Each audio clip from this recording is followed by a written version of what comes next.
Audio check, 1, 2.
Good morning, everyone.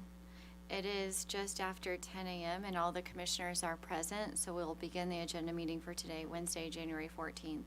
I would ask those who are participating on the call to please mute your phone unless you need to speak. Today, there are 3 new orders, 1 other closed discussion item, but before we get to those, we do have minutes to approve from the January 7th, 2026 agenda meeting. Commissioners, are there any changes or modifications to those minutes?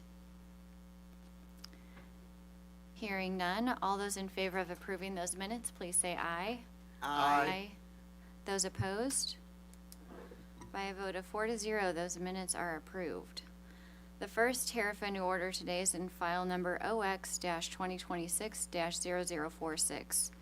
In the matter of the proposed amendment of the Commission Rule 20 CSR 4240-10.165 relating to prohibitions on HVAC services.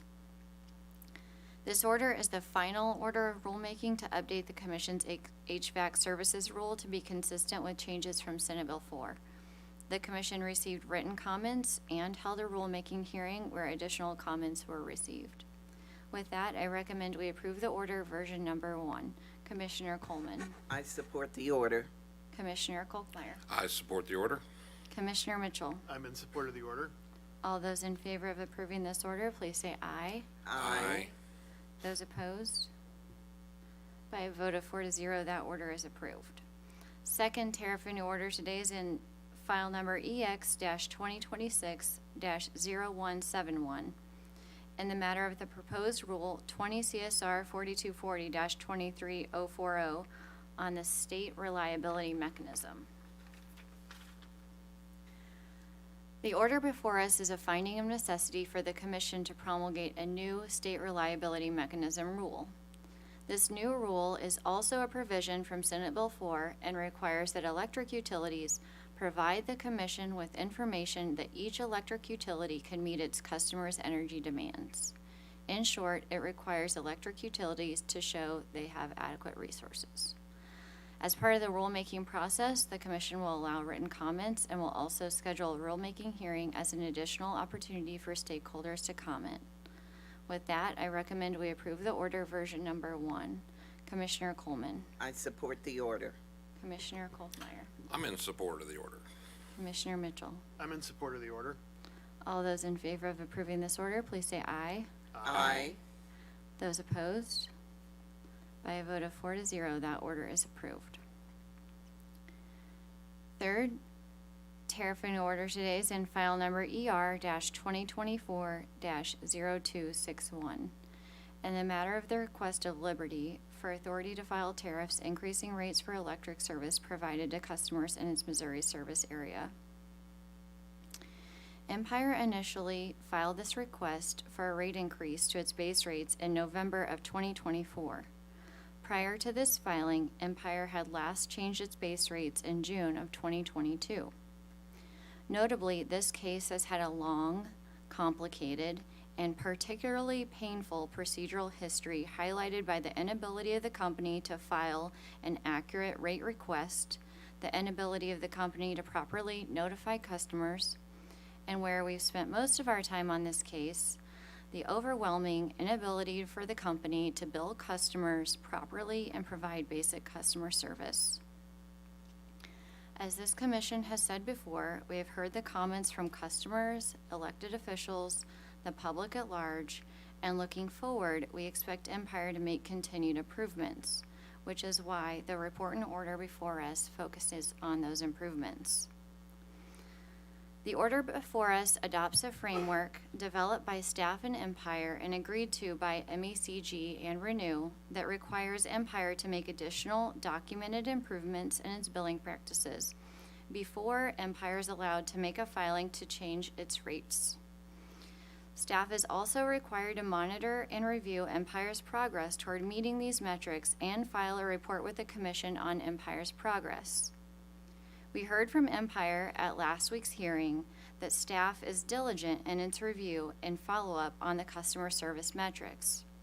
We anticipate staff will be equally diligent in monitoring these new billing metrics and this will result in Empire having to make known and measurable improvements prior to collecting any additional revenue from customers.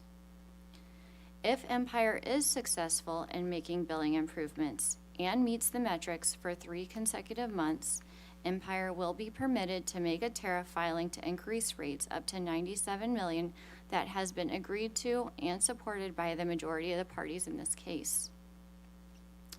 However, Empire will not be allowed to increase rates all at one time, which is the typical outcome of a rate case. Instead, this order adopts the agreed-upon phase-in rates over 3 years and adopts a provision that prohibits Empire from filing a new rate case for at least 2 years. This means that for the first year Empire's new rates are in effect, the new rates will be designed to recover only 1/3 of the revenue increase. Phasing in rates this way is to benefit customers and gradually implement new rates. Prohibiting Empire from filing a rate case for at least 2 years is also a benefit to customers. And absent this stipulation, Empire would only be allowed to turn around and file another rate case, and that's not good for anyone. If Empire is not successful in making improvements as verified by staff, no rate change will occur. This order also contains the obligation for Empire to work on designing and quickly implementing an arrearage forgiveness program to help customers who have been directly impacted by service and billing errors. I encourage Empire to work expeditiously to implement this program, and to that end, the order requires Empire to file monthly status reports so the Commission may closely monitor development and implementation of the program. I recall a pizza shop owner at the local public hearing in Joplin. He was diligently paying his monthly bills. However, due to no fault of his own, he found himself with an unusually high bill which was nearly insurmountable as a small business owner. He had dug into his savings and paid the bill. And his story was told over and over by folks at local public hearings. The arrearage forgiveness program needs implemented without delay to try to remedy the wrong that has occurred here. And for the last item, customer first. It goes without saying, this program should have never been implemented without properly training folks at the company on how to use it. There's a lot I could say here, but I'm going to leave that to my colleagues. I'm just glad that it won't be recovered from customers at this point. I do want to thank Empire and staff who have shown a willingness to go back to the drawing board when this commission has said customers deserve more. Empire staff, MECG, and Renew have presented the commission with a framework that requires Empire to make known and measurable customer service improvements. I imagine this was not an easy task, but these parties rose to the occasion, and ultimately, I do believe their hard work will lead to customer service improvements. It will allow Empire to collect the revenue it needs to continue providing safe and adequate service, and that those rates will be just and reasonable. With that, I recommend we approve the order version number 3. Commissioner Coleman. Thank you, Madam Chair. So we have an order before us that delays, reduces, and phases in a rate increase sought by Liberty Utilities. Perhaps most important, before the company can recover any costs, is that the company must prove it can meet strict requirements to fix billing problems and improve customer service. Let me repeat myself so I can be heard as far away as Canada. If the company can't fix the billing problems and improve customer service, the company doesn't get any money. My heart goes out to the hundreds of customers who shared their stories with us at public hearing. We have heard you and we are responding. I also, though, empathize with the employees of the company who struggled to deal with a software debacle that created tremendous challenges. I thank you and commend your efforts to get your house back in order. I also want to thank the parties in this case for working hard time and again to hammer out a compromise. This commission did not make it easy for you, And that's because easy won't fix the problems that must be fixed in this case. After all the customer testimony, filings of briefs, on the record hearings, and months of negotiation, what do we have?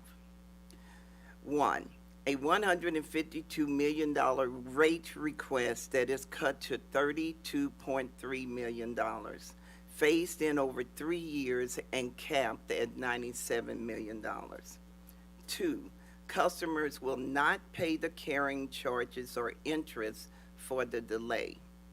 Three, to get any money, the company must meet strict billing and customer service requirements.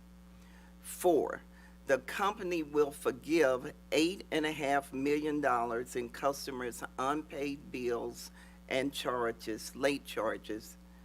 Five, there is a $550,000 low-income weatherization program to help lower bills for those least able to afford service. Six, we have a $900,000 low-income pilot program.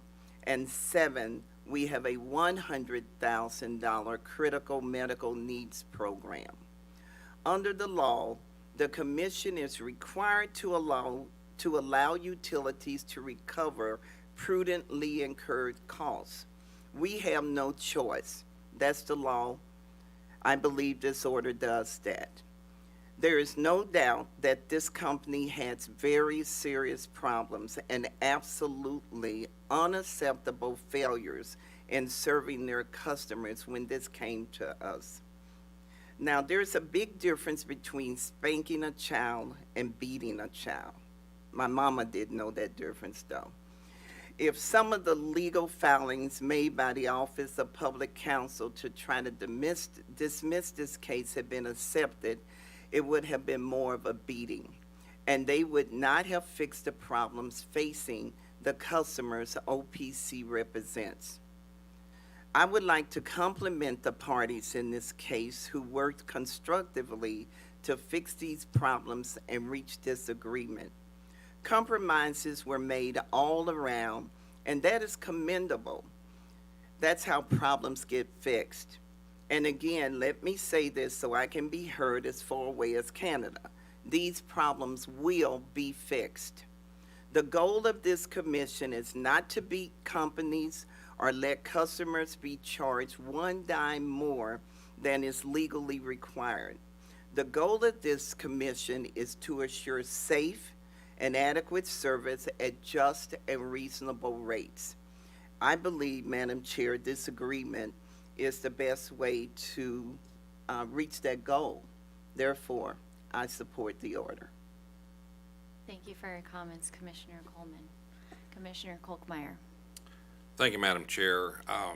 I'm not sure I can add much to what the Chair and Commissioner Coleman just gave. I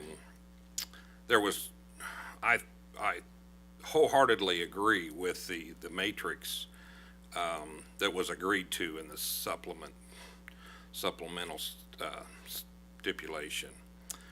And the reason why is we heard time after time that the billings were late.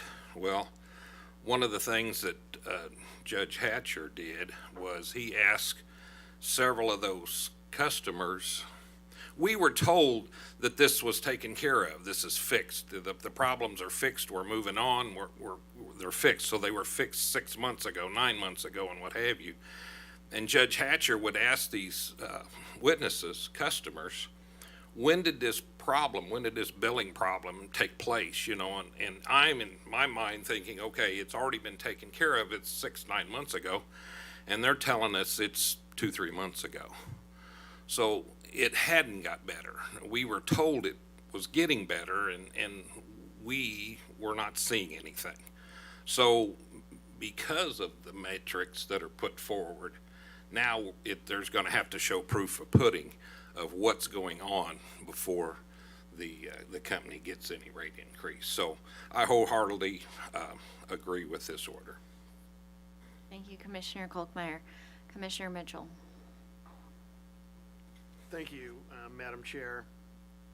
I don't think it's lost on any members of the commission that we received somewhere in the order of 900 comments on this case, and not any of them were good. I believe that all of the commissioners and staff and parties listened to those comments and took them seriously, and the parties have worked diligently to come to a resolution that's fair and reasonable. I think it's worth mentioning that at the outset of the case, Liberty's request was for $168.9 million in revenue increase. This order, if it's approved, would reduce that to $97 million. And as my colleagues have noted, that $97 million will be phased in 3 equal installments over 3 years, with no carrying costs to the customers. Further, there'll be no increase in rates permitted unless and until the billing issues that we heard hundreds of times in our public hearings are resolved. I think it's worthwhile to note that no recovery for the customer first investment will be allowed, and they won't even be considered in a future proceeding unless the customer service metrics are met. Among other things, the order provides for $8.5 million in arrearage forgiveness, and not to be understated that some of those arrearages were caused by the company's billing failures.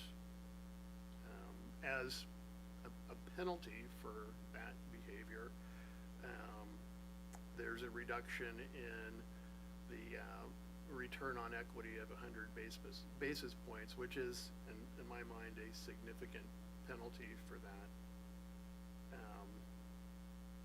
The settlement represents, I think, a great deal of effort and scrutiny by the parties involved, but I don't want it to be understated that this case has tested the patience of both Liberty's customers and this commission. I think when the terms of the order are successful, that this will result in a fair and reasonable settlement, and therefore I support the order. Thank you, Commissioner Mitchell. Further discussion, Commissioner Kolkmeyer. Yes, thank you, Madam Chair.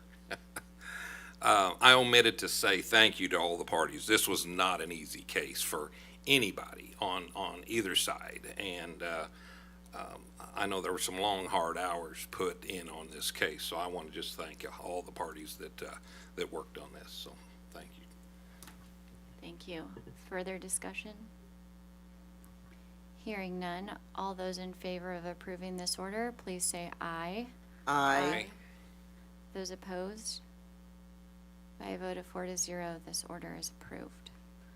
Before we go into closed litigation, I will take up scheduling so that we can adjourn after closed litigation.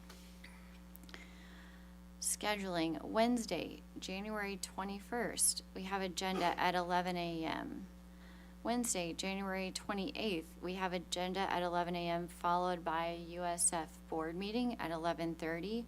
We also have an evidentiary hearing that afternoon in case WR-2025-0345 in the matter of the petition of Missouri American Water to establish a water and sewer infrastructure rate adjustment, hearing room 310 at 1:30 with Judge Sire. Monday, February 2nd through Friday, February 6th, we have an evidentiary hearing in case EA-2025-0238 in the matter of the application of Ameren, Missouri for permission and approval of certificates of convenience and necessity, authorizing it to construct new solar generation and battery energy storage. Hearing room 310 at 9 a.m. with Judge Clark. Thursday, February 5th, we have agenda at 11 a.m. Also, Wednesday, February 11th, we have agenda at 11 a.m. Thursday, February 19th, we have agenda at 9 a.m. to accommodate a public meeting with our RTOs, SPP, and MISO here in room 310 at 9:30. And then Wednesday, February 25th, we have agenda at 11 a.m. Commissioners, are there any changes or modifications to the schedule? Madam Chair, one item that I just realized, I wanted to bring this up so staff can be aware and adjustments can be made accordingly. We will have the NARUC Winter Summit just adjourning on Wednesday, February 11th. So we may need to look at moving that to the next day. Thank you. That can be considered, please. Thank you. Thank you. Any other changes or modifications? Hearing none. That is all we have in open session. So now we do have a closed litigation item to consider. I would make the motion that we go into closed session pursuant to section 610-0211. Do I have a second? I second. Commissioner Coleman seconds. All those in favor, please say aye. Aye. Those opposed? We are in closed session. Noel Black.